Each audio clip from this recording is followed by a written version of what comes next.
সিলেট শাহজালাল মাজারে। আমরা জিজ্ঞেস করলাম মুরব্বী চাচা যে আপনি কেন আসছেন? আপনাকে বলে বাবা আমরা একেবারে 20 বছর ধরে আমরা এখানে আসতেছি, কোনোদিন মিস দেয় নাই। এই আমরা সেই জায়গায় আল্লাহ আমাদেরকে দরজা খুলে দেন। আমরা সেই এই 20 বছরের ভিতরে আমরা সেটা যাওয়া থেকে বিরত থাকি না। আমরা বললাম নাউজুবিল্লাহ, যে 20 বছর ধরে তিনি সেটা থেকে বিরত হন নাই, সেটা দিতেছেন মাজারের মধ্যে। বলেন যে কত কামিয়াব, খুব আল্লাহওয়ালা। বলেন না চাচা দেয়া দিলে মাফ করবেন, আপনার ইমান আছে কিনা সন্দেহ রয়েছে।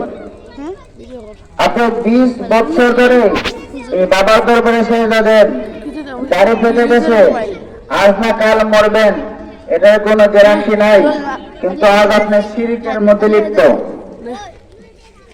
কোন বাবাকে সেজদা দেওয়া শিরক। আল্লাহ তাআলা কোরআনের মধ্যে বলেন ইন্না শিরকা লাযুলমুন আযীম, শিরক গুনাহ হচ্ছে সর্বশ্রেষ্ঠ জুলুম।